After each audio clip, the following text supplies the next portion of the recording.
The rain hammered against the courthouse steps like accusations, each drop a reminder of 22 years of unanswered questions.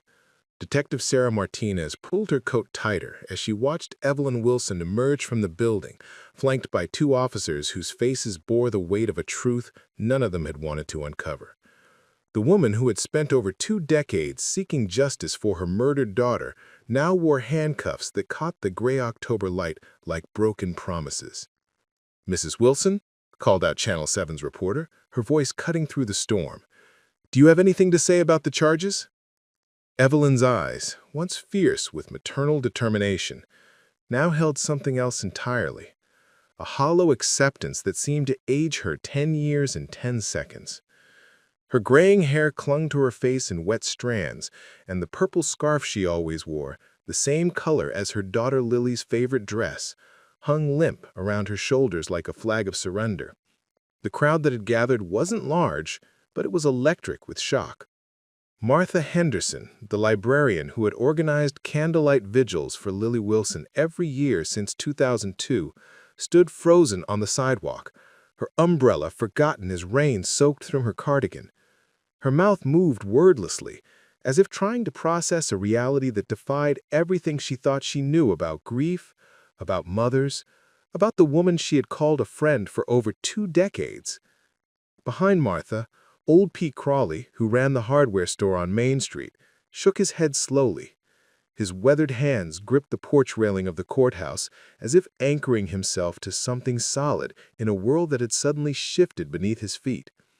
"That woman," he muttered to no one in particular, "that woman organized bake sales to fund the search efforts. She knocked on every door in 3 counties." The irony wasn't lost on anyone present. Evelyn Wilson had become the face of persistence in Millbrook, Tennessee, a small town nestled in the Smoky Mountains where everyone knew everyone, and secrets were supposed to be impossible to keep. For 22 years, she had been the grieving mother who refused to let her daughter become just another statistic, another cold case file gathering dust in some forgotten cabinet. She had pestered police departments, hired private investigators with money she didn't have, and turned her living room into a makeshift command center papered with maps, photographs, and timelines that stretched across the walls like a shrine to obsession. Now, those same walls would be searched as evidence in her own trial. Detective Martinez had been just a patrol officer when Lily Wilson's body was discovered in Copper Creek, 23 miles from her home. She remembered the scene with the clarity that only comes from witnessing something that fundamentally changes your understanding of evil. Lily had been 17, a senior at Millbrook High with college acceptance letters pinned to her bedroom wall, and a part-time job at Daisy's Diner, where she charmed customers with her easy smile and genuine interest in their stories. She had dreams of becoming a teacher, just like her mother. The discovery had shattered Millbrook's illusion of small-town safety.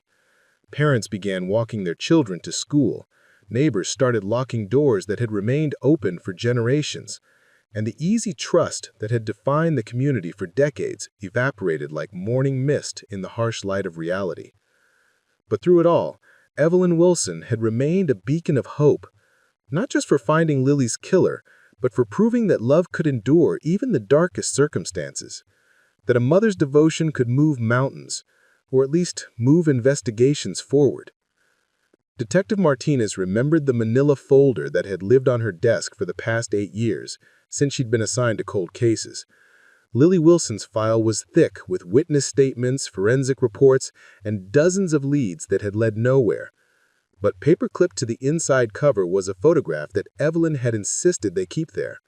Not the school portrait that had appeared in newspapers, but a candid shot of Lily laughing at a family barbecue, her eyes crinkled with genuine joy, and her hand reaching for a piece of watermelon. She said, "I want you to see her alive. I want you to remember that she wasn't just a victim, she was my whole world." Those words had haunted Detective Martinez through countless sleepless nights and dead-end investigations. How do you tell a mother that the trail has gone cold? How do you explain that sometimes evil wins? That sometimes justice is just a word we use to comfort ourselves in the face of inexplicable cruelty? But Evelyn had never accepted those explanations. She had kept pushing, kept believing, kept fighting with a ferocity that inspired, and if Martinez was honest with herself, occasionally annoyed the hell out of everyone involved. The breakthrough had come 3 weeks ago, not from some dramatic revelation or technological advance, but from something far more mundane, a routine insurance investigation that had nothing to do with murder and everything to do with money. An agent reviewing old policies had noticed discrepancies in Evelyn Wilson's financial records, patterns that suggested she might have been hiding assets during her divorce proceedings in 2001. It was supposed to be a simple case of insurance fraud, the kind of white-collar crime that rarely makes headlines and even more rarely ruins lives. But Detective Martinez had learned long ago that murder investigations were like icebergs. Most of the truth lay hidden beneath the surface, revealed only when you had the patience and persistence to keep digging. When the insurance investigator's report crossed her desk, something about the timeline nagged at her. The financial irregularities had begun just 2 months before Lily's death, and they had continued for 6 months afterward, right up until the life insurance payout that had allowed Evelyn to quit her teaching job and dedicate herself full-time to finding her daughter's killer. The pieces had fallen into place with a sickening inevitability. The forensic accountant's report showed that Evelyn had been embezzling from the school district's fund for underprivileged students, money that was supposed to buy lunch for children whose parents couldn't afford it, money that instead had been funneled into accounts that Evelyn controlled. The amounts were small at first, a few $100s here and there, but they had grown larger as her desperation increased. By the time of Lily's death, she had stolen nearly $15,000, and the district's annual audit was just 2 weeks away. Lily had found out. That was the detail that had broken Detective Martinez's heart and changed everything she thought she knew about the case. Bank records showed that Lily had been asking questions, even had visited the district office the day before her death. The security footage from that visit, preserved on an old backup system that no one had thought to check in 2002, showed a young woman who looked increasingly distressed as she spoke with the bookkeeper. Audio was impossible to recover, but body language told its own story. Lily gesturing emphatically, the bookkeeper shaking her head, Lily's shoulders sagging as if the weight of the world had settled on them. The confrontation between mother and daughter had happened that night, in the kitchen of their small house on Elm Street. Neighbors reported hearing raised voices around 9 p.m., but in a town where family arguments were considered private matters, no one had intervened. The forensic accountant's report initially focused on the obvious trauma, the head injury that had ultimately killed Lily, but a re-examination of the evidence with fresh eyes had revealed something else. Defensive wounds on Lily's hands and arms, injuries that suggested she had fought back, that she had tried to protect herself from someone she knew, someone she trusted, someone she loved. The weapon had never been found, or so everyone had believed. But the renewed investigation had uncovered something that had been hiding in plain sight for over 2 decades. The decorative candlestick that had sat on Evelyn Wilson's mantelpiece, the one she claimed had been a gift from Lily for Mother's Day 2001, had traces of blood in its base that DNA testing now confirmed belonged to her daughter. It was a detail that would have been impossible to detect with the forensic technology available in 2002, but modern science had a way of illuminating truths that time had tried to bury. As Detective Martinez watched Evelyn Wilson being led to the police car, she couldn't shake the image of all those vigils, all those sleepless nights when the woman called the station with new theories, new suspects, new reasons to keep hope alive. The community had rallied around her, had made her suffering their own, had turned her quest for justice into a crusade that defined their collective identity. Churches had held special services, the high school had retired Lily's jersey number, and the town had even renamed the playground where Lily used to volunteer with younger children. All of it had been built on a lie. The rain continued to fall as the police car pulled away from the courthouse, carrying with it the woman who had been Millbrook's symbol of enduring hope and unconditional love. In the distance, the mountains that had watched over this small community for centuries stood shrouded in mist, as if nature itself were trying to hide from the truth that had finally emerged from the shadows of Cooper Creek and the depths of a mother's desperate heart. But truth, Detective Martinez had learned, has a way of surfacing eventually, no matter how deep you try to bury it. And sometimes, the most devastating revelations come not from strangers lurking in the darkness, but from the people we trust most, the ones whose love we never think to question. The case of Lily Wilson was finally closed, but for the people of Millbrook, Tennessee, the real investigation was just beginning. Not into who had killed the beloved teenager 22 years ago, but into how they had lived with a lie for so long, and what it meant to discover that sometimes the monster you're looking for has been hiding behind a mother's tears all along. The alarm clock on Evelyn Wilson's nightstand had been ringing at 5:47 a.m. for 22 years, 3 minutes earlier than necessary, because she had never been able to bring herself to change it. Lily had set that alarm during her senior year, those precious months when college applications and part-time work schedules required the kind of precision that only teenagers could manage. Even now, more than 2 decades later, Evelyn would lie in the pre-dawn darkness and listen to that familiar buzz, remembering how her daughter would stumble down the hallway, hair tangled from sleep, always reaching for the orange juice first before coffee, always humming something under her breath that sounded like hope. The house on Elm Street had been purchased in 1985, back when Evelyn's marriage to Robert Wilson still held the promise of forever, and their combined teacher salaries could stretch to cover a mortgage on a 3-bedroom colonial with a wraparound porch and enough yard space for the children they planned to have. Only Lily had come, arriving in 1984 with lungs that announced her presence to the entire maternity ward, and eyes that seemed to absorb everything around her with an intensity that both delighted and occasionally unnerved her parents. "She's going to be something special," Robert had whispered during those first exhausting weeks of parenthood, and Evelyn had agreed, though neither of them could have predicted just how prophetic those words would prove to be. By 2024, the house had become a museum of interrupted dreams. Lily's bedroom remained exactly as she had left it on that October night in 2002. College acceptance letters still pinned to her bulletin board, a half-finished English essay about the Great Gatsby saved on a computer that Evelyn had never had the heart to update, clothes hanging in the closet that still carried the faint scent of her daughter's favorite vanilla perfume. Friends and family had gently suggested over the years that perhaps it was time to pack things away, to transform the space into something that honored Lily's memory without preserving it in amber. But Evelyn had always found excuses to postpone that reckoning, as if changing anything might somehow diminish the possibility that Lily might still come home. The rest of the house told a different story entirely. The living room had been converted into what Evelyn called her command center, though Detective Martinez had privately referred to it as a shrine to obsession. Maps covered every available wall surface, topographical surveys of the Copper Creek area where Lily's body had been found, street maps of Millbrook with potential escape routes marked in red ink, even geological surveys that Evelyn had obtained from the county office in case underground caves or abandoned mine shafts had been used to hide evidence.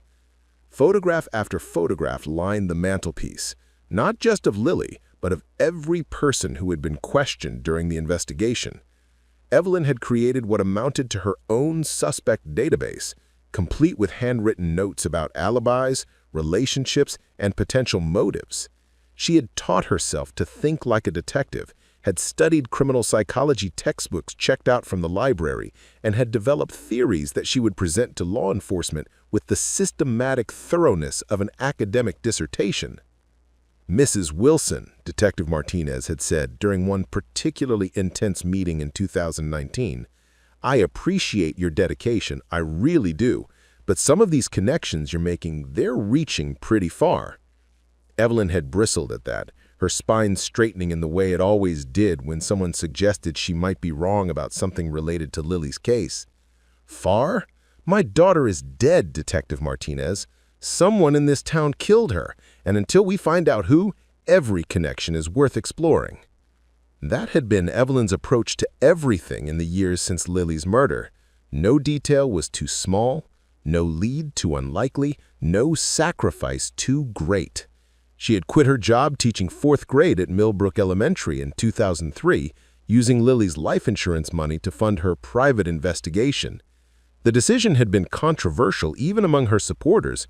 Teaching had been Evelyn's calling long before it had been her career, and watching her walk away from the classroom had felt to many in the community like watching someone deliberately amputate a piece of their own soul. But Evelyn had been beyond caring about conventional wisdom.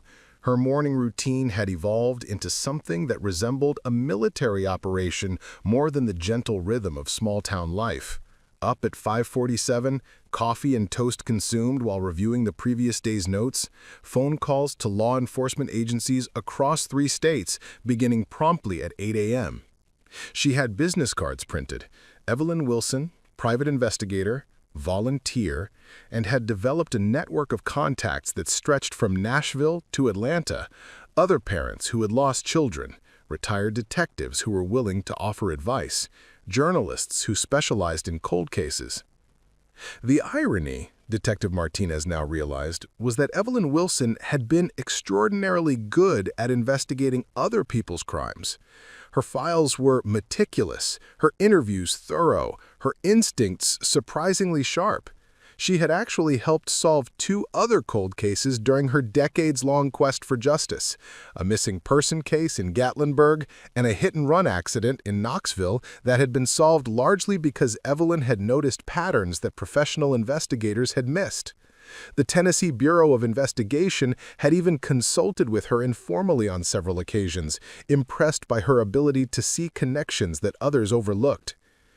She could have been a hell of a detective, Detective Martinez's partner, Lieutenant James Crawford, had observed after Evelyn's arrest, if she hadn't been so busy covering up her own crime.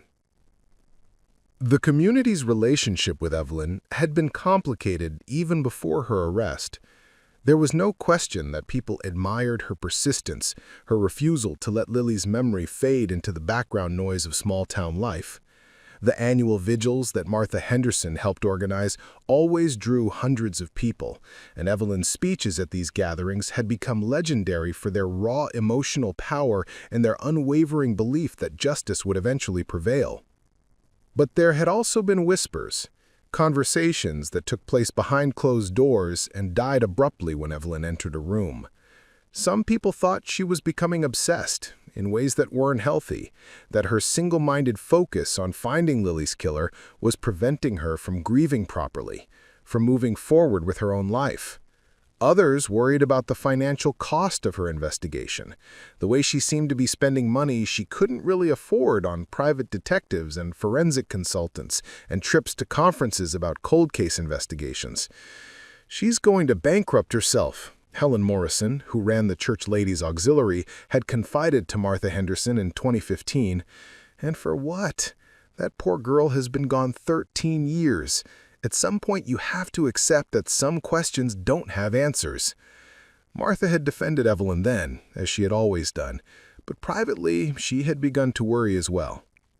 There was something almost manic about Evelyn's energy in those days, a quality that reminded Martha of her own mother's behavior during the early stages of dementia, too bright, too intense, too determined to control things that were fundamentally beyond control. When Evelyn started talking about hiring a psychic medium to communicate with Lily's spirit, Martha had gently suggested that perhaps it might be time to talk to someone, a counselor or therapist who specialized in grief. "I don't need therapy," Evelyn had snapped, her voice carrying an edge that Martha had never heard before. "I need answers, and I'm going to get them, no matter how long it takes." That conversation had taken place in Martha's kitchen on a Tuesday afternoon in March, while they were supposed to be planning the spring fundraiser for the scholarship fund that had been established in Lily's name. Instead, Evelyn had spent 2 hours laying out a new theory about the case, with complete hand-drawn timeline and photographs she had printed from social media accounts of people who had been teenagers in 2002. Her hands had shaken slightly as she pointed to various connections, and Martha had noticed that she seemed to have lost weight, that her clothes hung loose on her frame in a way that suggested she wasn't taking care of herself. "Evelyn, when's the last time you ate a real meal? I mean, sat down at a table and ate something that didn't come from a vending machine." The question had seemed to catch Evelyn off guard, as if the idea of regular meals was something that belonged to other people, people who didn't have daughters to avenge. She had looked around Martha's kitchen, at the cheerful yellow curtains, the family photographs on the refrigerator, the bowl of fresh apples on the counter, as if seeing a foreign country where normal life was still possible. "I eat. I don't have time for cooking right now. There's too much work to do." That had been 9 years ago, and the pattern had only intensified since then. Evelyn's life had narrowed to a single focus, a laser-like concentration on solving Lily's murder that left room for little else. She attended church sporadically, usually only when some visiting speaker was scheduled to talk about faith in the face of tragedy. She maintained friendships, but even her closest relationships had become transactional. Opportunities to discuss the case, to brainstorm new approaches, to recruit allies in her ongoing war against injustice. The house reflected this singular obsession. The kitchen, once a warm space where Evelyn had taught Lily to bake chocolate chip cookies and prepare Sunday dinners for the family, had been reduced to its most basic function. The refrigerator contained takeout containers and frozen meals, energy drinks and bottles of water. The dining room table, where homework had once been completed and family discussions had stretched late into the evening, was now covered with file folders and newspaper clippings, police reports, and legal documents arranged in piles that only Evelyn could navigate. Even her appearance had changed over the years, though so gradually that most people hadn't noticed until they compared recent photographs with older ones. The Evelyn Wilson of 2002 had been a woman who took pride in her appearance, who coordinated her outfits and scheduled regular haircuts and considered makeup an essential part of preparing for the day. The Evelyn Wilson of 2024 looked like someone who had forgotten that physical appearance mattered, who bought clothes for their practicality rather than their beauty, who cut her own hair when it got in her way, and considered lipstick a waste of time that could be better spent on more important things. But the most significant change had been internal, invisible to casual observers, but obvious to anyone who had known her well. The Evelyn Wilson who taught fourth grade with patience and creativity, who had volunteered at the animal shelter and organized neighborhood block parties, who had laughed easily and loved generously, had been gradually consumed by the Evelyn Wilson who existed solely to solve an impossible puzzle. The transformation had been so gradual that it felt natural, inevitable, like watching someone age in slow motion until you suddenly realized that the person you remembered was gone, replaced by someone who shared the same name and lived in the same house, but had become something entirely different. Detective Martinez had tried to understand this transformation, had spent hours reviewing interview transcripts and witness statements, trying to pinpoint the exact moment when Evelyn Wilson had stopped being a grieving mother and started being something else entirely. But the truth was that there had been no single moment, no dramatic revelation or breaking point. Instead, there had been thousands of small choices, daily decisions to prioritize the investigation over everything else, to sacrifice piece by piece the life she had built until nothing remained except the case that had become her religion, her identity, her reason for existing. The community had enabled this transformation, had even celebrated it in some ways. Evelyn Wilson's dedication to finding her daughter's killer had become part of Millbrook's identity, proof that their small town was special, that they didn't forget their own, that love could triumph over even the darkest circumstances. Local media had featured her story regularly, especially around the anniversary of Lily's death, and she had been invited to speak at conferences about cold cases and victims' rights. She had become something of a minor celebrity in circles dedicated to unsolved crimes, known for her thorough research and her unwavering commitment to justice.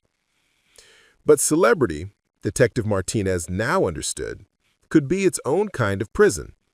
The more famous Evelyn Wilson became for her dedication to solving Lily's murder, the more impossible it became for her to admit that she already knew who the killer was, that she had known from the very beginning, that every vigil and every speech and every sleepless night spent pursuing false leads was just another layer in the elaborate fiction she had constructed to hide the truth from herself and everyone else. The weight of that deception must have been crushing, Detective Martinez realized, as she prepared for Evelyn's interrogation.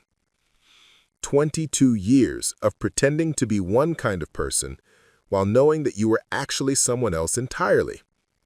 22 years of accepting condolences and sympathy and support from people who had no idea that their compassion was being offered to the very person who had created their shared tragedy in the first place.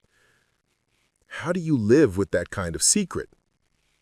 How do you wake up every morning and look at yourself in the mirror when you know that everything people believe about you is built on a lie that has killed your own child? How do you accept flowers on Mother's Day when you know that you're the reason you no longer have a daughter to celebrate with? The answer, Detective Martinez was beginning to understand, is that you become someone else entirely.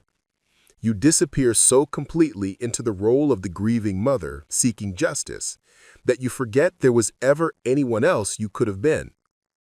You make the performance so convincing that even you start to believe it, until the line between the truth and the lie becomes so blurred that distinguishing between them requires forensic accounting and DNA evidence, and the kind of objective analysis that can only come from people who love you just a little bit less than you need them to.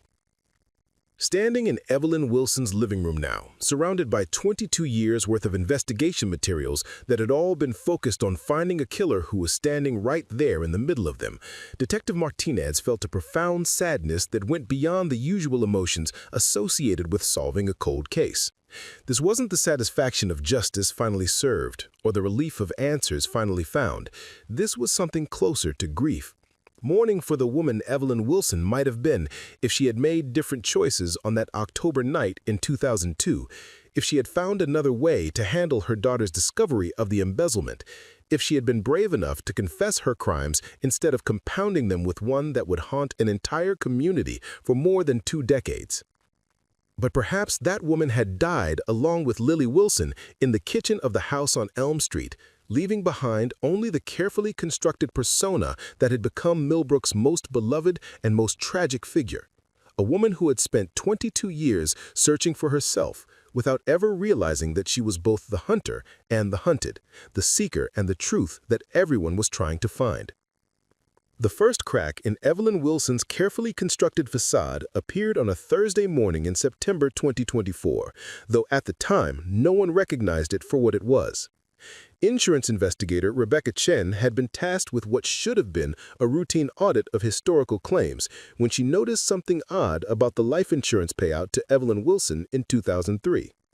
The amount itself wasn't suspicious. $50,000 was a reasonable policy for a single mother working as a teacher. What caught Chen's attention was the timeline. The policy had been increased from $25,000 to $50,000 just 3 months before Lily's death, and the premium payments showed irregularities that suggested financial stress. "It's probably nothing," Chen told her supervisor Marcus Webb during their weekly review meeting. "But the pattern doesn't match her employment records.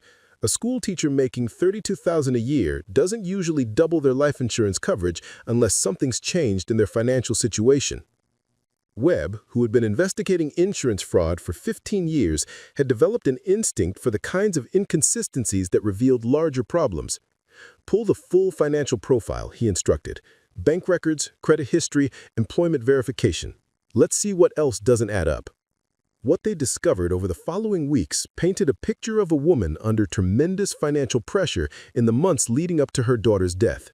Evelyn Wilson had been living paycheck to paycheck despite her stable employment, had maxed out 3 credit cards, and had taken out a second mortgage on her house that she was already struggling to repay.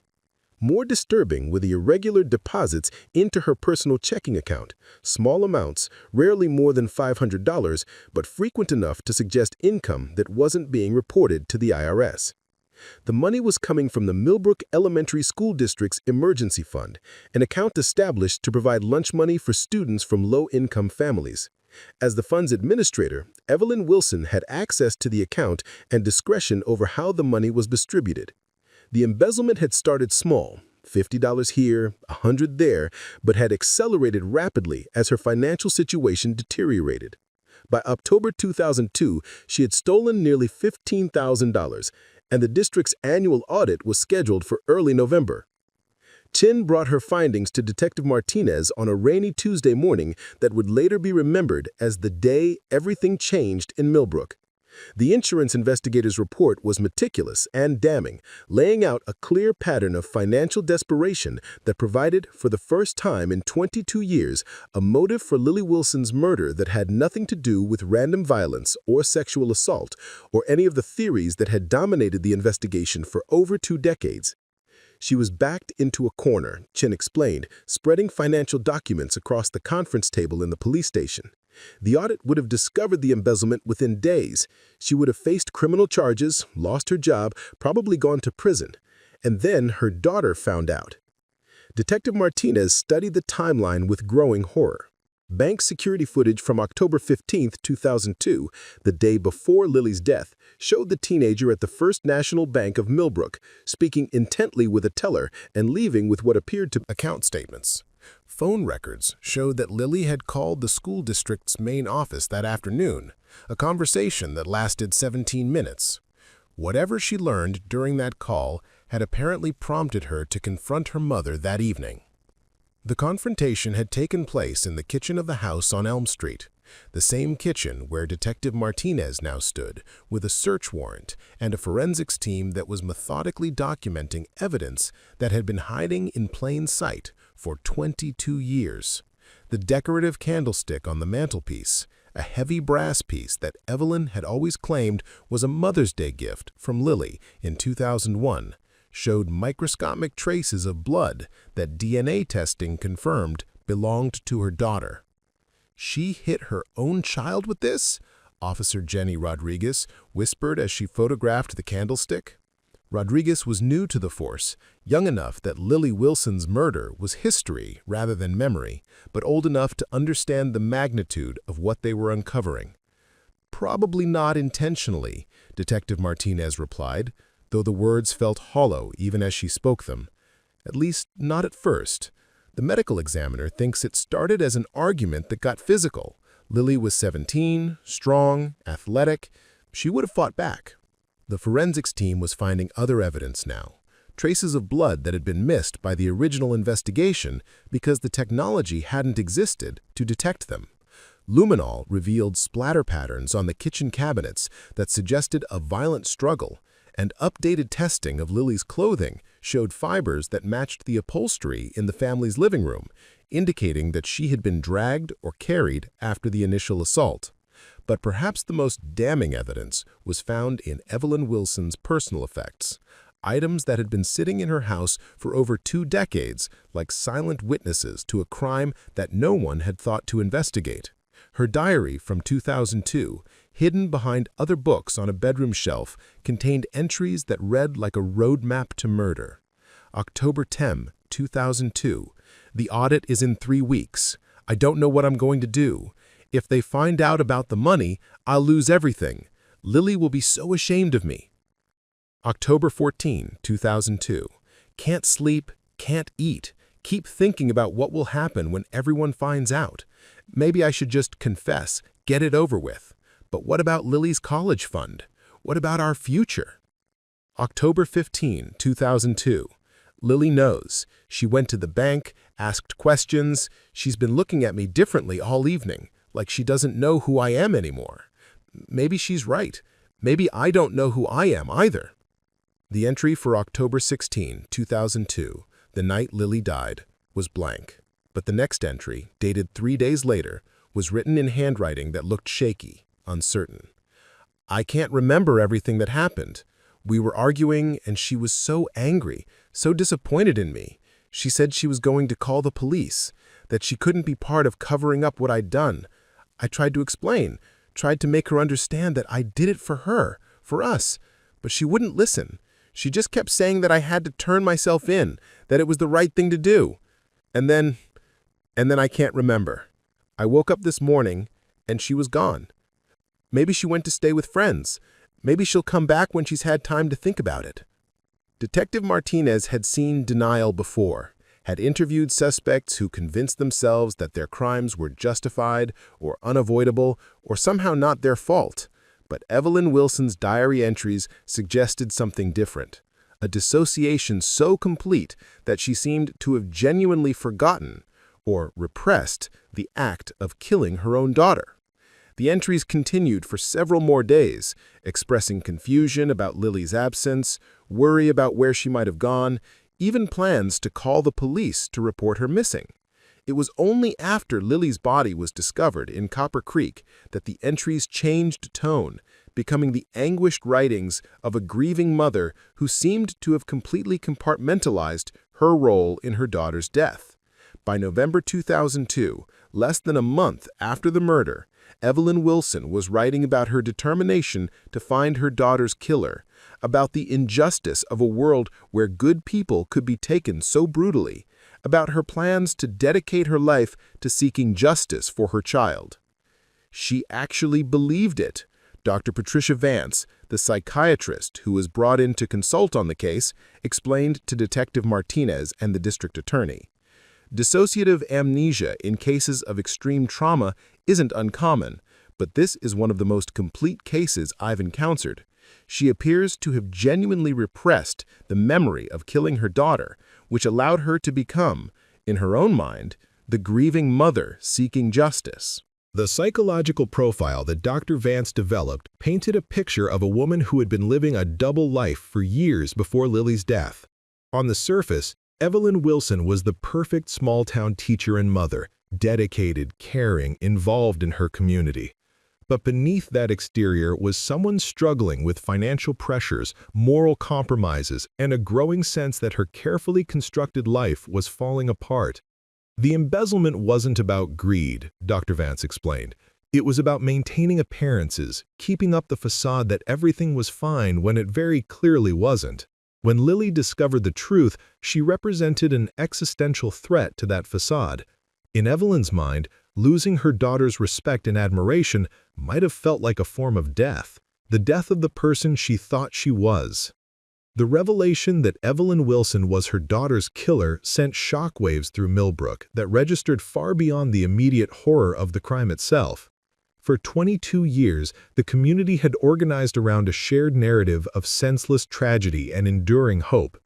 Evelyn Wilson hadn't just been a grieving mother, she had been a symbol of resilience, proof that love could survive even the darkest circumstances, a reminder that some fights were worth continuing no matter how long they took.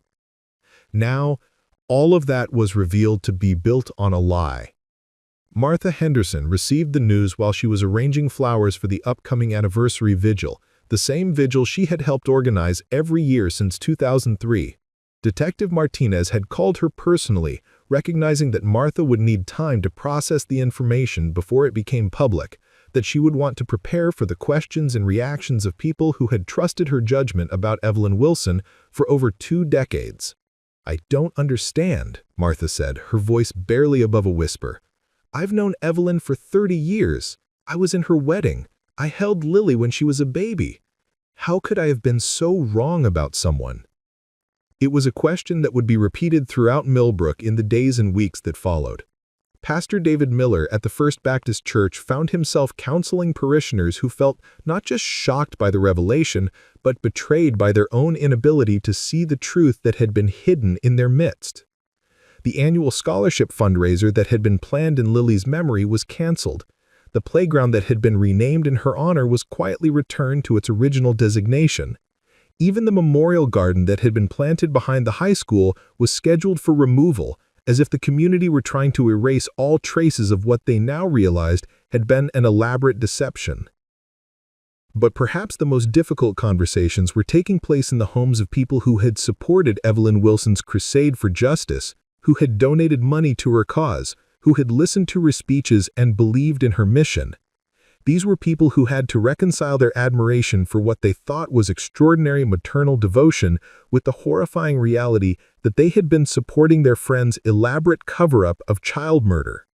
Tom and Nancy Richardson had been among Evelyn's most steadfast supporters, organizing fundraisers and providing emotional support during the darkest periods of the investigation. They had invited her to holiday dinners when she seemed too isolated, had helped her navigate the bureaucracy of law enforcement agencies, and even co-signed a loan that allowed her to hire a private investigator in 2015. "We were enablers," Nancy said to her husband as they sat in their living room, surrounded by photographs from 2 decades of community events that now felt tainted by association. "We helped her maintain the lie. Every time we told her she was brave, every time we said Lily would be proud of her persistence, we were helping her live with what she'd done." The financial implications were staggering as well.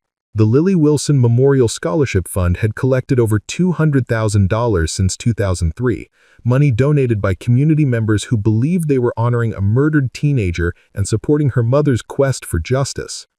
The legal questions surrounding those funds were complex. Could money donated in good faith to memorialize a murder victim be reclaimed when it was discovered that the person administering the fund was the killer? Did donors have legal recourse against someone who had accepted their sympathy and support under false pretenses? Jim Morrison, who ran Morrison & Associates, the town's only law firm, found himself fielding dozens of calls from people seeking advice about their legal options. Most weren't interested in recovering their donations, the amounts were relatively small, and pursuing litigation against a woman who was already facing murder charges seemed cruel even to those who felt most betrayed. But they wanted to understand their rights, wanted to know if there was any legal framework for the kind of fraud that Evelyn Wilson had perpetrated against an entire community's trust and goodwill. What she did, Morrison explained to a packed town hall meeting in late October 2024, goes beyond financial fraud. She stole 22 years of our lives, our emotional energy, our sense of community identity. There's no legal precedent for that kind of theft because most people can't imagine someone capable of maintaining such a deception for so long. The town hall meeting had been organized by Mayor Patricia Gonzalez, who recognized that Millbrook needed a forum to process what had happened, to ask questions and express anger and begin the difficult work of rebuilding trust in their own judgment. The high school gymnasium was packed with residents who had lived through 22 years of vigils and fundraisers and media attention that had put their small town on the map for all the wrong reasons. "I keep thinking about all those speeches she gave," said Carol Peterson, who had served on the memorial committee for 15 years. "All those times she talked about how important it was to never give up hope, to keep fighting for justice no matter how long it took. Was she laughing at us the whole time? Did she think we were fools for believing her?" The psychological impact on the community was profound and far-reaching. Dr. Alan Reeves, a trauma counselor who had been brought in from Nashville to help residents process the revelation, explained that what Millbrook was experiencing was a form of collective betrayal trauma, the emotional devastation that occurs when someone trusted causes harm not just to an individual, but to an entire group's sense of reality and safety. Betrayal trauma is particularly damaging when it involves someone in a position of authority or trust, Dr. Reeves explained during a community meeting. Evelyn Wilson wasn't just Lily's mother. She had become a moral leader in your community, someone whose judgment and character you all relied upon. Discovering that this person was capable of such deception forces you to question your own ability to trust anyone, including yourselves. The teenagers at Millbrook High School were struggling with their own complicated emotions about the revelation. Many of them had grown up hearing stories about Lily Wilson, had participated in annual memorial events, had been taught to see her as a symbol of young life cut short by senseless violence. Now they were learning that the violence hadn't been senseless at all. It had been intimate, personal, committed by the one person who should have protected Lily from harm. It's like finding out that everything you were taught about good and evil was wrong, 16-year-old Sarah Chen told her counselor. If a mother can kill her own daughter and then pretend to be heartbroken about it for 20 years, then how can you trust anyone? How can you believe that anyone is really who they say they are? The local media was grappling with their own role in perpetuating what they now realized had been an elaborate fiction. Channel 7's news team had covered Evelyn Wilson's story dozens of times over the years, had featured her in special reports about cold cases and victim advocacy. Reporter Jessica Martinez, no relation to Detective Martinez, had won a regional Emmy in 2018 for a documentary about Evelyn's tireless pursuit of justice for her daughter. We never questioned her. She was such a compelling figure, so articulate about her pain and her determination. We took everything she said at face value because the idea that a mother would lie about something like this was literally unthinkable. The documentary that had won the Emmy was quietly removed from the station's archives, and Jessica found herself assigned to cover the criminal proceedings against a woman she had once portrayed as a hero. The reversal was so complete, so disorienting, that several of her colleagues suggested she recuse herself from the story entirely. But she insisted on seeing it through, recognizing that her previous coverage had contributed to the mythology that had protected Evelyn Wilson for so long. I helped create the monster. The least I can do is help expose it. The investigation into the original case from 2002 revealed a series of mistakes and oversights that, while understandable given the technology and procedures available at the time, now seemed almost criminally negligent. The initial detectives had been so focused on finding an external perpetrator that they had never seriously considered Evelyn Wilson as a suspect. Her grief had seemed so genuine, her cooperation with the investigation so complete, that the possibility of her involvement had been dismissed almost immediately. "We looked for the monster in the shadows," retired Detective Frank Williams told Detective Martinez during an interview about the original investigation. "We never thought to look for the monster sitting right there in the victim's living room, crying on camera and begging for justice." The forensic evidence that had been collected in 2002 was limited by the technology available at the time, but even more significantly, it was limited by the investigators' assumptions about where to look and what to test. Blood evidence from the house had been collected and analyzed, but only from areas where investigators expected to find signs of struggle: the front door, the windows, Lily's bedroom. No one had thought to test the decorative items in the living room, or to look for blood traces that might have been cleaned up and rendered invisible to the naked eye. "If we had treated the mother as a suspect from the beginning," Williams admitted, "we probably would have solved this case in 2002. But she was so convincing, so completely committed to the role of grieving mother, that it never occurred to us to look at her as anything else." The revelation that the case could have been solved 22 years earlier added another layer of anger and frustration to the community's response. Families who had lived in fear since Lily's murder, parents who had changed their children's routines and restricted their freedoms, teenagers who had grown up believing that a killer was still at large in their community, all of them had suffered unnecessary anxiety because the real killer had been hiding behind a mask of maternal grief and righteous indignation. The psychological profile that Dr. Vance developed painted a picture of a woman who had been capable of extraordinary compartmentalization, who had genuinely convinced herself that she was two different people: the desperate woman who had killed her daughter in a moment of panic, and the grieving mother who dedicated her life to finding that woman and bringing her to justice. The two identities had coexisted in the same mind for over 2 decades, each protecting the other from the truth that would have destroyed them both. She wasn't consciously lying, Dr. Vance explained to the prosecutor's office. She had genuinely repressed the memory of the murder to such an extent that she could pass polygraph tests, could speak about her daughter's killer in the third person, could experience genuine emotion when discussing the case. In her conscious mind, she really was an innocent mother seeking justice for her murdered child. This psychological defense presented unique challenges for the prosecution. How do you convict someone of murder when they appear to have genuinely forgotten committing the crime? How do you prove intent when the defendant seems to have disassociated so completely from their actions that they became someone else entirely?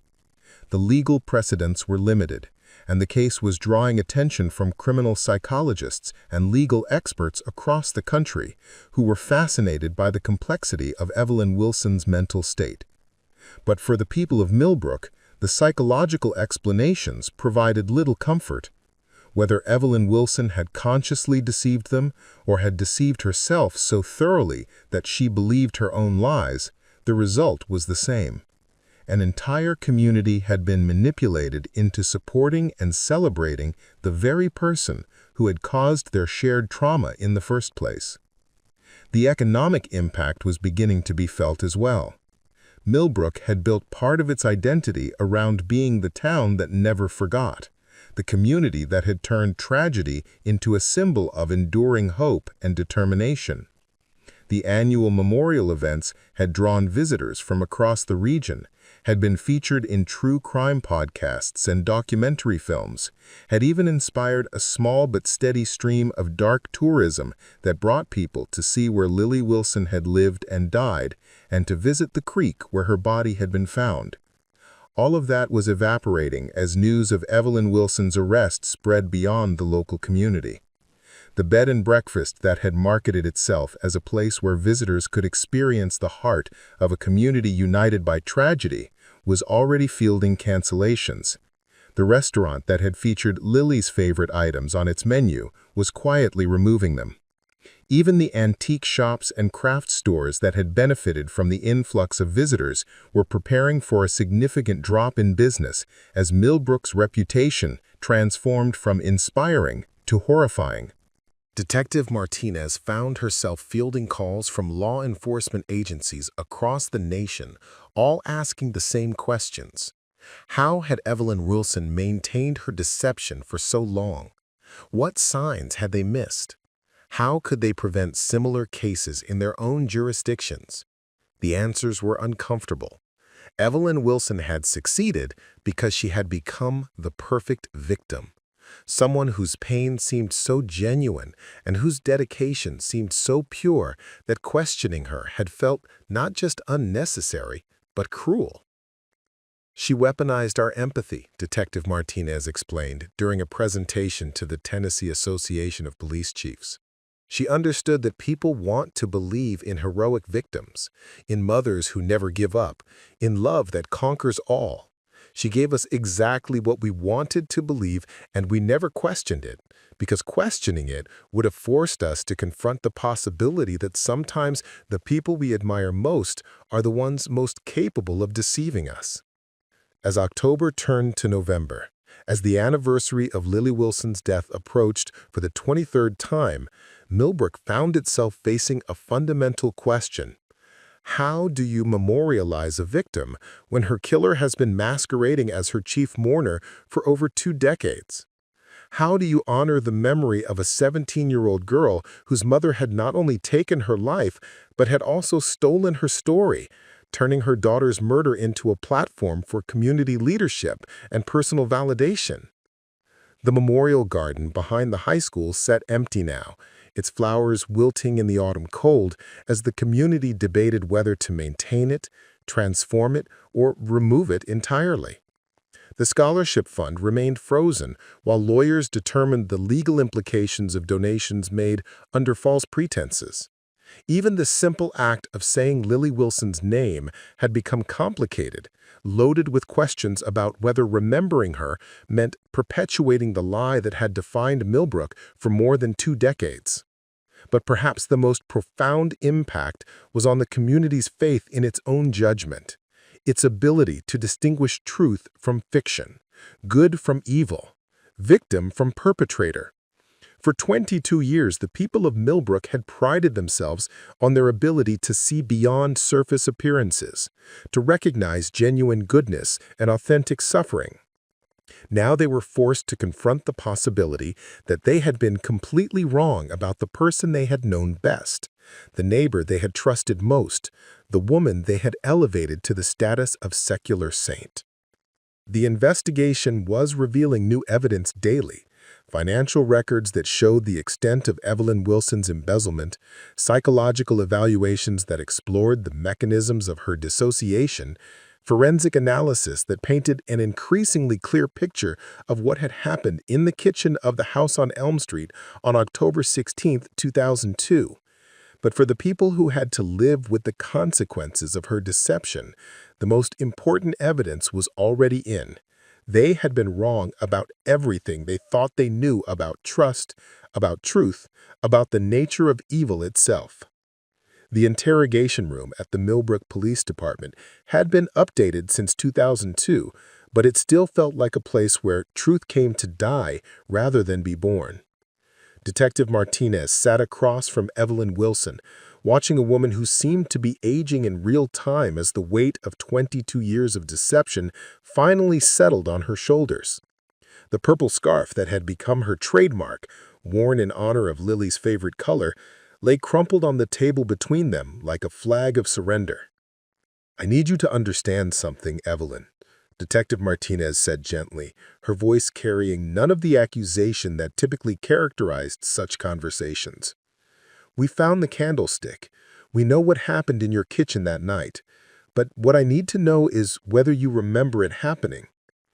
Evelyn's hands shook as she reached for the cup of coffee that had been sitting untouched for 20 minutes.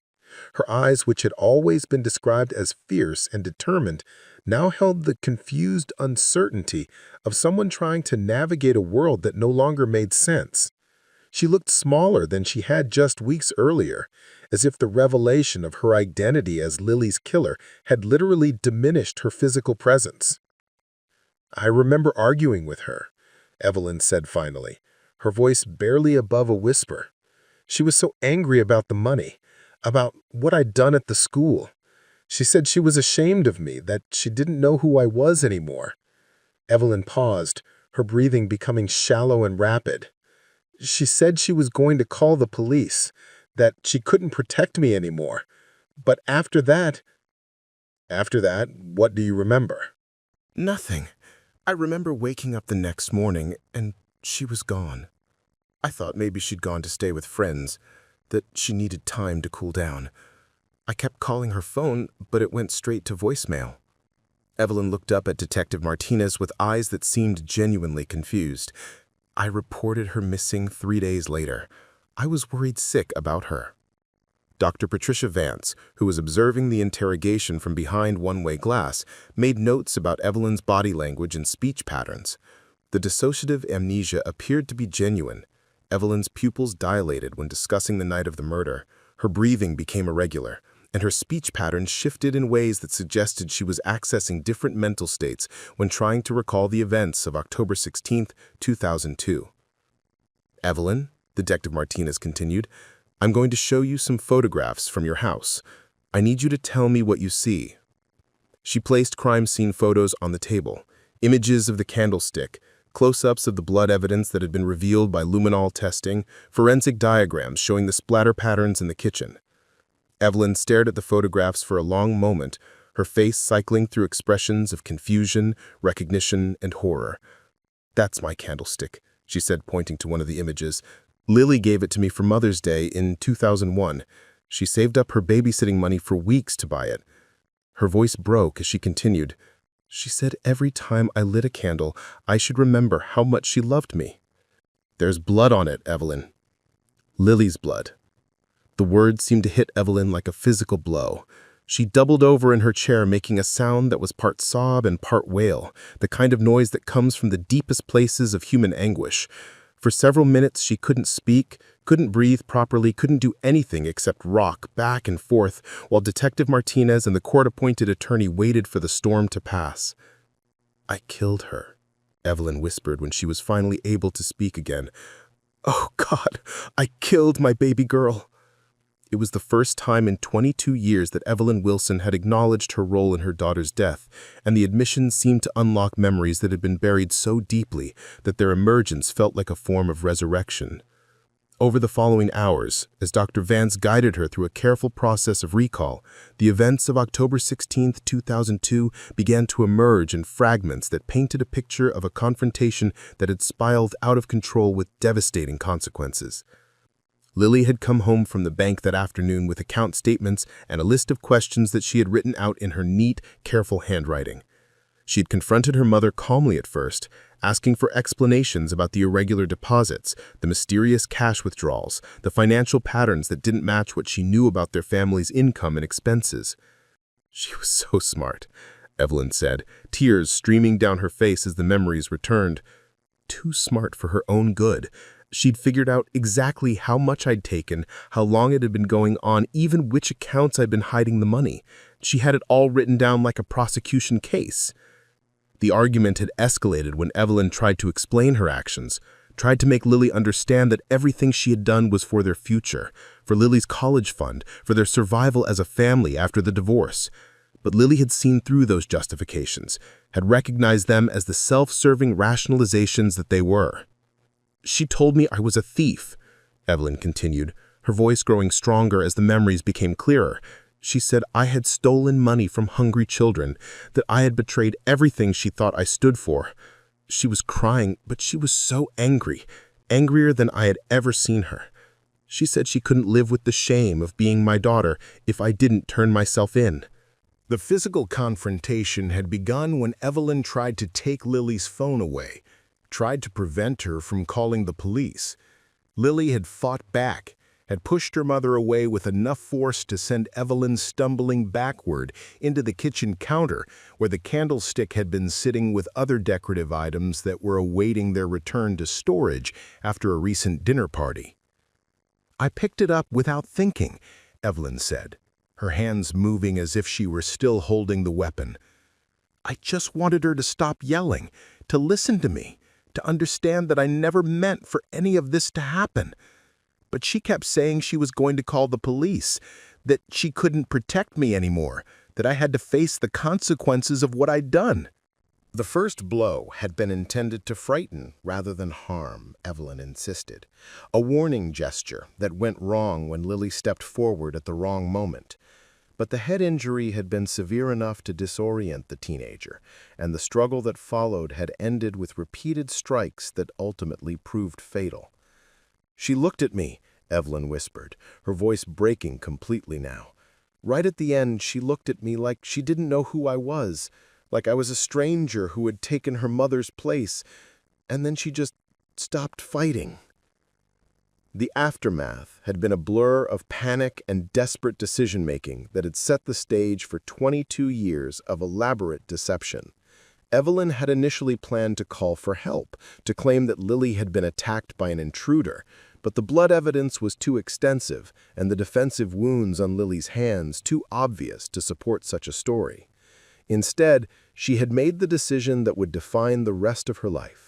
She had cleaned up the most obvious evidence, loaded her daughter's body into the family car, and driven to Copper Creek, where she had hoped the rushing water would destroy any forensic evidence that might connect the crime to their home.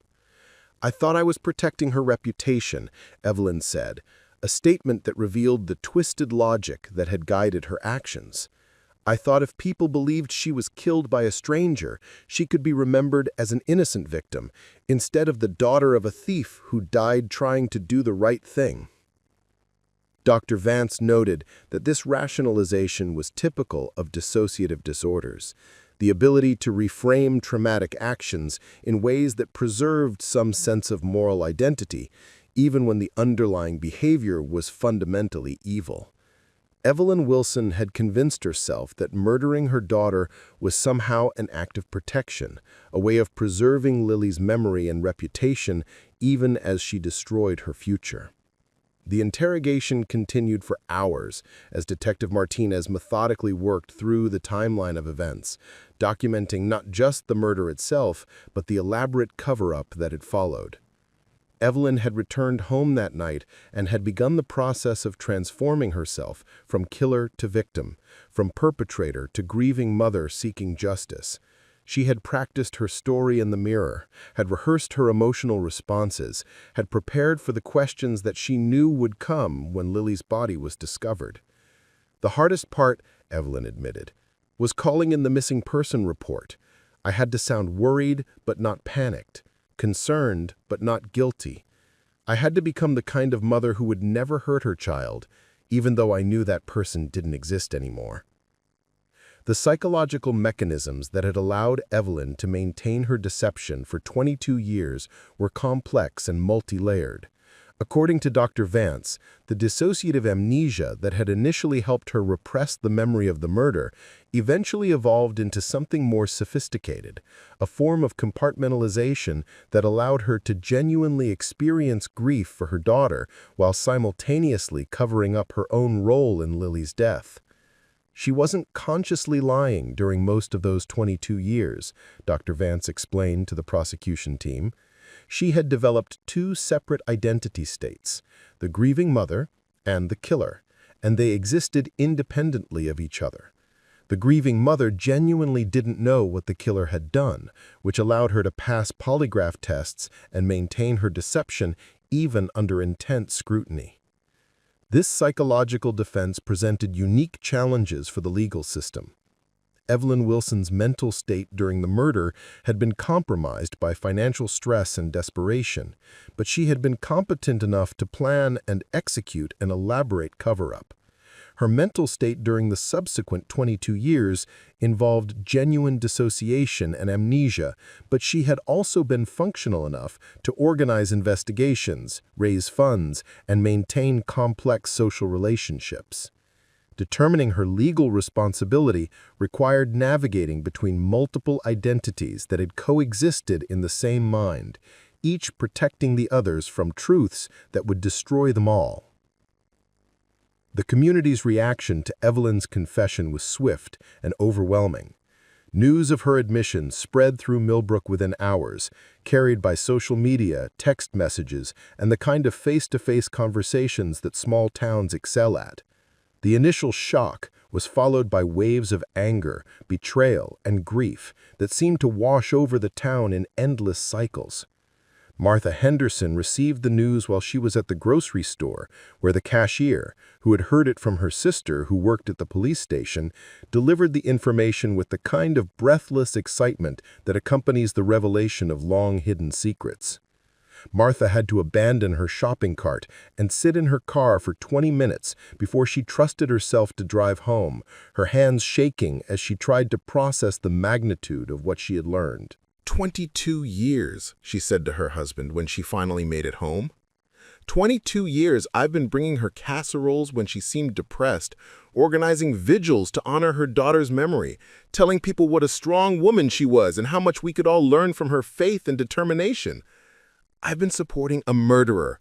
I've been enabling someone who killed her own child. The psychological impact on Martha and others who had been close to Evelyn was profound and lasting.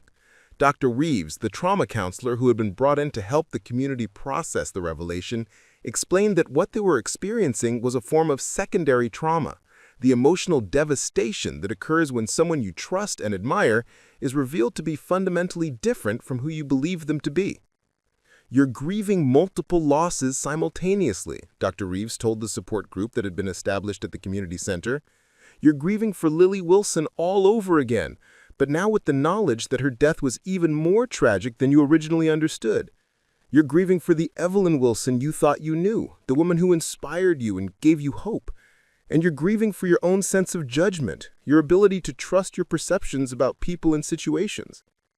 Pastor David Miller at the First Baptist Church found himself counseling parishioners who were struggling with questions that went beyond the immediate shock of Evelyn's confession. If someone could maintain such an elaborate deception for so long, if someone could appear to be a pillar of faith and moral strength while hiding such a devastating secret, then how could anyone trust their own ability to distinguish good from evil? How could they maintain faith in human nature when human nature proved capable of such profound duplicity? I keep thinking about all the times she spoke at church, all those testimonies about finding strength through tragedy, about trusting God's plan even when we can't understand it. Was she mocking us? Was she laughing at our faith while she stood at the pulpit talking about hope and healing? The financial implications of Evelyn's confession were becoming clearer as well. The Lily Wilson Memorial Scholarship Fund, which had distributed over $100,000 to deserving students since 2003, would need to be dissolved, and its remaining assets returned to donors or redistributed to other charitable causes. The legal complexities were staggering. How do you unwind 22 years of charitable giving when it's revealed that the charity was based on fraud? Jim Morrison, the town's attorney, found himself working 16-hour days as people sought legal advice about their options.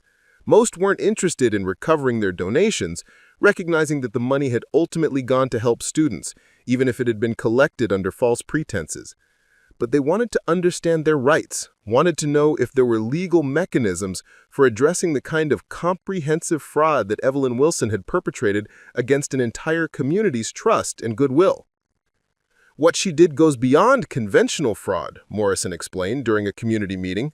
She didn't just steal money. She stole 22 years of our emotional energy, our community identity, our sense of shared purpose. There's no legal framework for that kind of theft because most people can't imagine someone capable of maintaining such a deception for so long. The media attention was becoming overwhelming as well. National news organizations had picked up the story, fascinated by the psychological complexity of a mother who had killed her own daughter and then spent 2 decades posing as the grieving victim seeking justice. True crime podcasters were arriving in Millbrook daily, interviewing anyone willing to talk about their experiences with Evelyn Wilson. Documentary filmmakers were already reaching out to community leaders about potential projects that would explore the case in depth. But for many residents, the media attention felt like a second violation, an exploitation of their trauma and confusion for the entertainment of strangers who had no understanding of what it meant to discover that your most trusted neighbor was actually your community's greatest monster.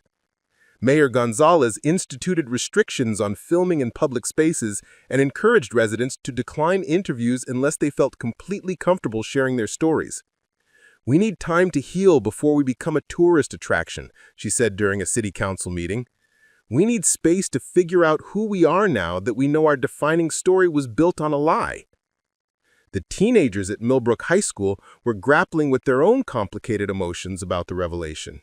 Many of them had grown up participating in annual memorial events for Lily Wilson, had written essays about her for English class, had been taught to see her as a Role model for young people who wanted to make a positive difference in the world. Now they were learning that their role model had been killed by the very person who had encouraged them to honor her memory. "It feels like everything I was taught about good and evil was wrong," 17-year-old Marcus Thompson told his guidance counselor. "If a mother can kill her own daughter and then spend 20 years pretending to be the perfect victim, then how can you trust anyone? How can you believe that anyone is really who they say they are?" The high school's memorial display for Lily Wilson, a case in the main hallway that had been updated annually with new photographs and testimonials, was quietly removed while school administrators debated how to address the situation with students and families. The Lily Wilson Award, given annually to the senior who best exemplified academic excellence and community service, was suspended indefinitely, while the school board determined whether it should be renamed, restructured, or eliminated entirely. Even the physical spaces associated with Lily's memory were becoming problematic.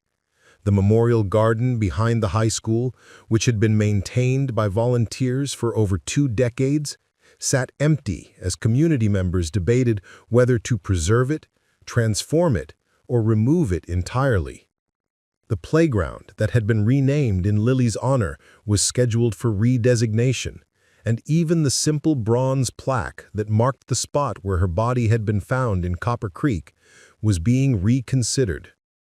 How do you memorialize a victim when her killer has been masquerading as her chief mourner for over 2 decades? Asked Carol Peterson, who had served on the memorial committee for 15 years. How do you honor the memory of a 17-year-old girl whose mother not only took her life, but also stole her story, turning her daughter's murder into a platform for community leadership and personal validation? The investigation was revealing new details about Evelyn's deception almost daily. Financial records showed that she had used some of the memorial fund money for personal expenses, including payments to private investigators who were supposedly working on Lily's case, but were actually being paid to investigate other people's crimes. Psychological evaluations revealed that her dissociative amnesia had been selective. She had forgotten the act of killing her daughter, but she had remembered enough details about the cover-up to maintain consistency in her story for over 2 decades.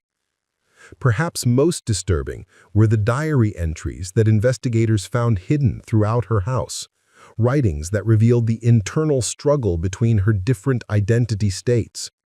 Some entries were written from the perspective of the grieving mother, expressing genuine anguish about Lily's death and determination to find her killer. Others were written from the perspective of someone who seemed to know more about the case than she was admitting, someone who was carefully managing information and manipulating evidence to protect herself from discovery. October 16, 2015. 13 years today. I still wake up every morning hoping it was all a nightmare, that I'll find Lily in her room getting ready for school. The detective called yesterday with another update about DNA testing. I told her I appreciated everything they were doing, but I could hear the resignation in her voice. They're running out of leads, out of hope. But I can't give up. I won't give up. Lily deserves justice, even if I have to find it myself. October 16. Later.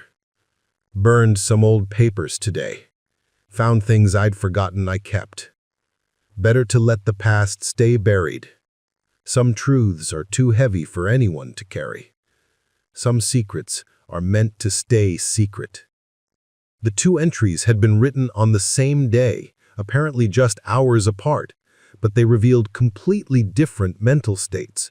One of a mother desperate for answers, another of someone actively concealing evidence. Dr. Vance explained that this kind of identity switching was typical of severe dissociative disorders, but she had rarely seen cases where the different states had maintained such elaborate and consistent deceptions for so long. As November approached, as the 23rd anniversary of Lily Wilson's death drew near, Millbrook found itself facing a fundamental question about memory, truth, and the nature of community identity.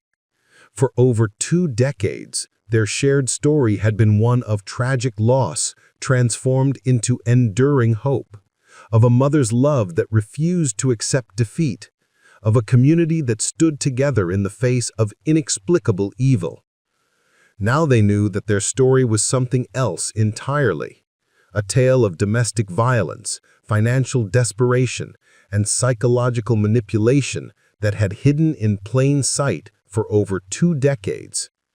The woman they had elevated to the status of secular saint was revealed to be something much darker, someone who had weaponized their empathy and exploited their desire to believe in the power of love and determination to overcome even the darkest circumstances.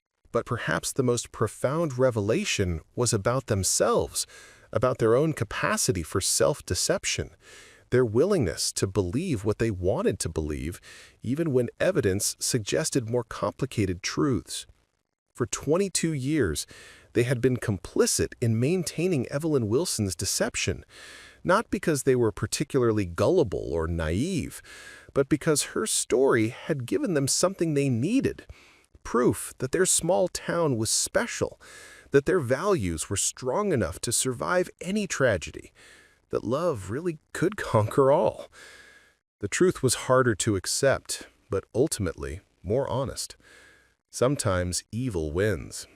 Sometimes the people we trust most are the ones most capable of betraying us. And sometimes the stories we tell ourselves about justice and healing are just comfortable lies that protect us from realities too difficult to bear.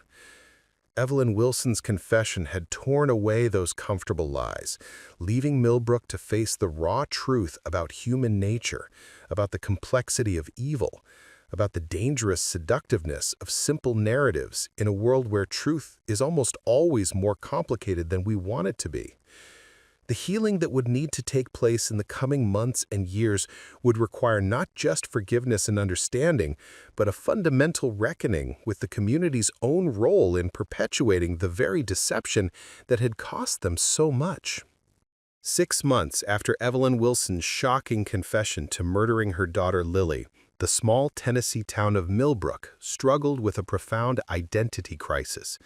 The woman they had supported for 22 years, their symbol of maternal devotion and unwavering hope, had been sentenced to 25 years for second-degree murder, embezzlement, and fraud. The community faced a devastating realization. They needed to grieve multiple losses simultaneously. "Justice doesn't feel the way I thought it would," Martha Henderson confided after the sentencing. "For 22 years, I dreamed about the day Lily's killer would finally face consequences.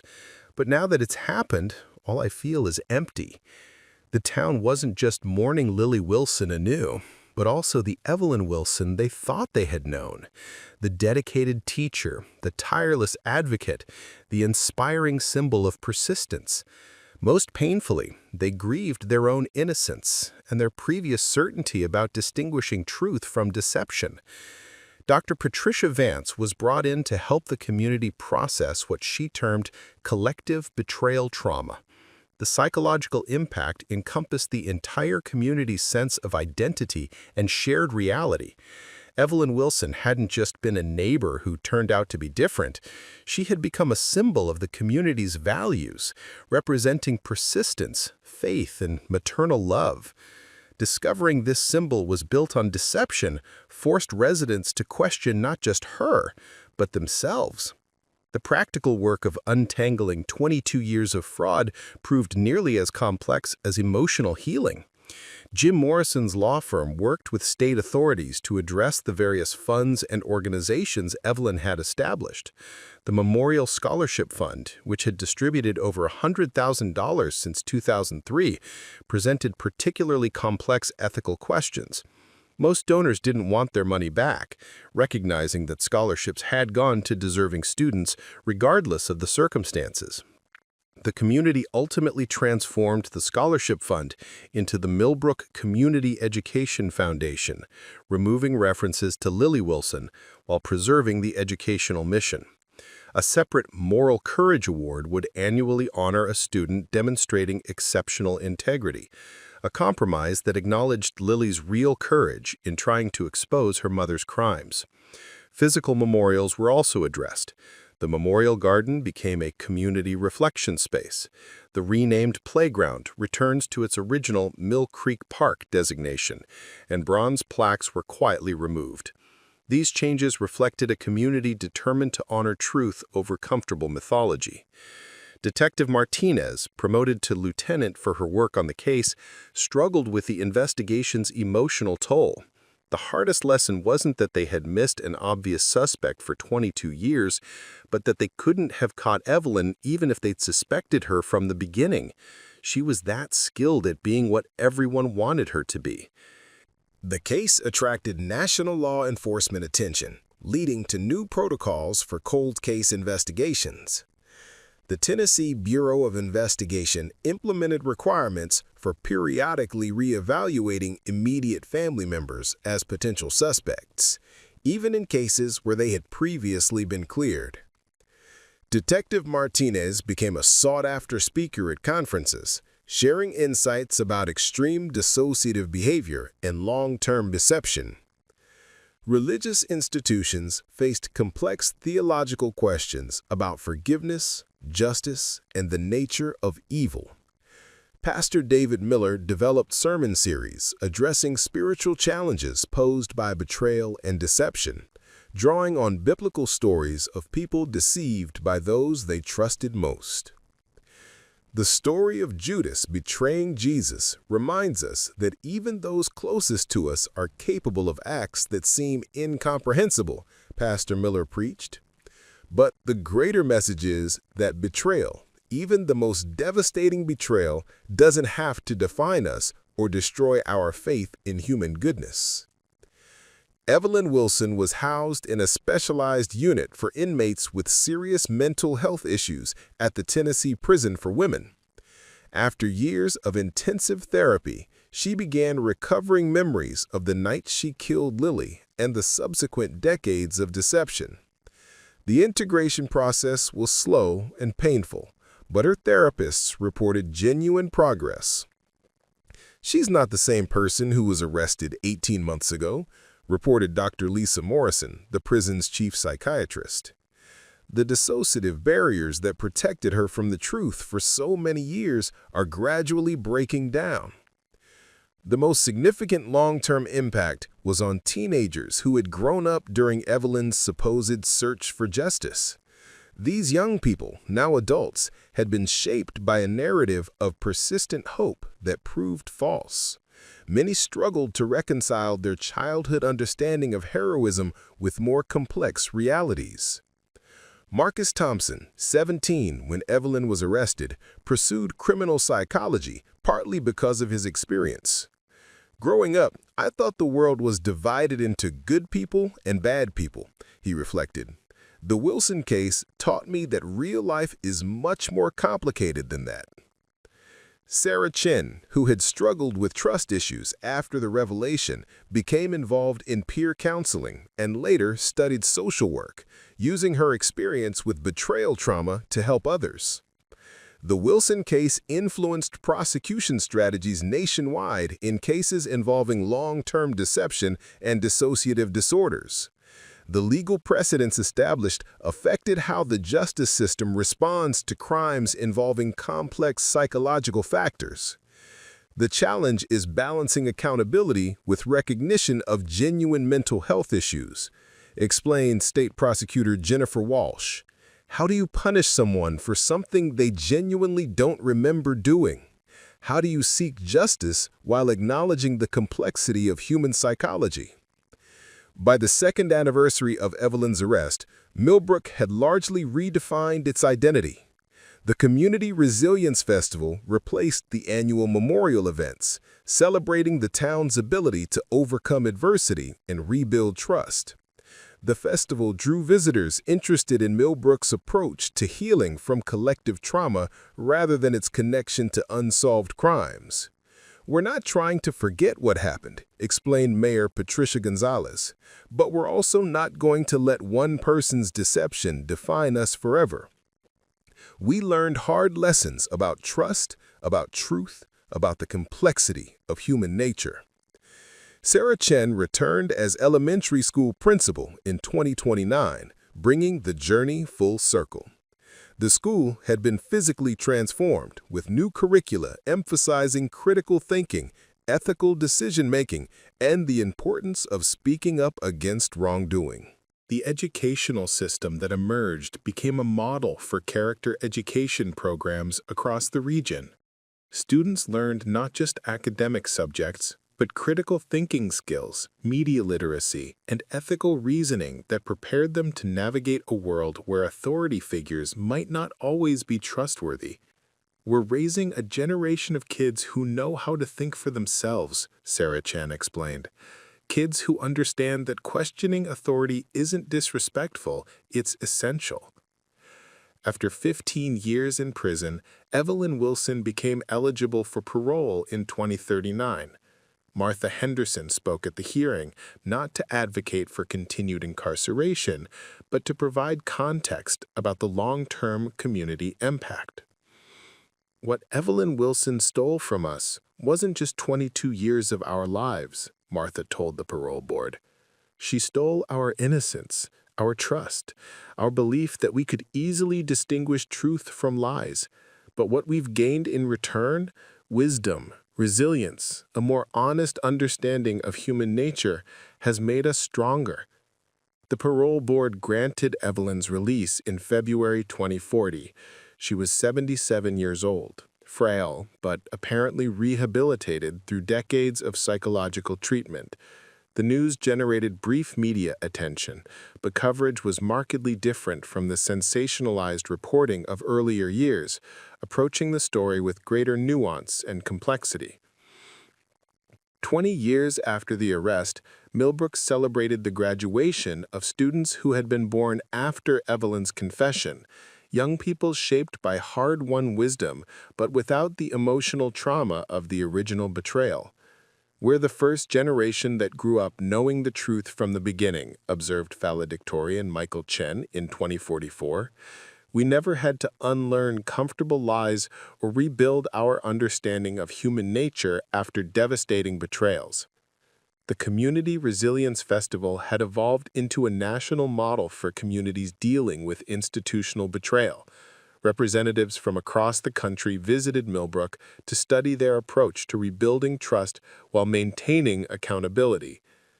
Evelyn Wilson died peacefully in 2049 at age 86, having spent her final 9 years in an assisted living facility, participating in victim advocacy programs and writing letters to families affected by violent crime.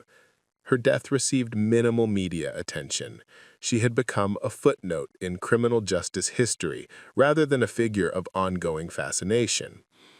Evelyn Wilson died as she had lived her final years, quietly, with apparent acceptance of the terrible things she had done. Whether she achieved genuine redemption is not for me to judge. By 2054, 30 years after the arrest, Millbrook had built something remarkable. A community combining healthy skepticism with genuine compassion, critical thinking with emotional intelligence, institutional accountability with interpersonal trust. They had learned to distinguish between appropriate caution and paralyzing cynicism. The children born since Evelyn's arrest were now adults raising their own families, carrying forward lessons their predecessors had learned through bitter experience but without the emotional scars of the original betrayal. These new generations understood instinctively that evil often disguises itself as good, that dangerous lies confirm existing beliefs, and that healthy communities require both trust and accountability. The legacy of Lily Wilson, the real Lily, not her mother's mythologized version, lived on in Millbrook's values.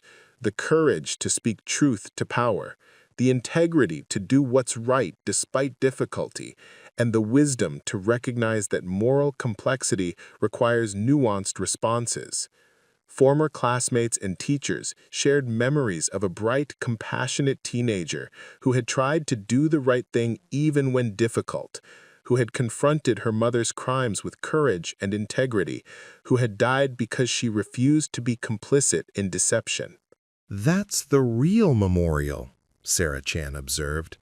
"Not the scholarships or the gardens or the plaques, but the way Lily stood up for what was right, even when it cost her everything." As the document concluded, Millbrook had achieved something precious and rare: the ability to face truth directly, learn from painful experiences, and build stronger foundations without losing the capacity for hope, trust, and human connection. The Wilson case had ended decades earlier, but its lessons continued shaping a community that had learned to distinguish between naive optimism and mature hope, between blind trust and informed confidence, between comfortable lies that protect from difficult truths and uncomfortable truths that ultimately set people free. In this small Tennessee mountain town, people had discovered that the greatest memorial to a victim of violence wasn't a scholarship fund, garden, or plaque, but a commitment to the values the victim had died for. Honesty, integrity, and the courage to confront evil even when it wears the face of love. Lily Wilson's true legacy lived on, not in bronze or marble, but in the wisdom of a community that had learned to honor her memory by refusing to be deceived again, by building institutions worthy of trust, by raising children who understood that sometimes the greatest act of love is having the courage to tell the truth, no matter how much it hurts. The story that began with a mother's betrayal had transformed into something far more powerful, a testament to the human capacity for growth, healing, and the kind of love that seeks truth rather than hiding from it. Preparing and narrating this type of story took us long efforts and hard work. So, if you are enjoying the story, please consider subscribing to our channel.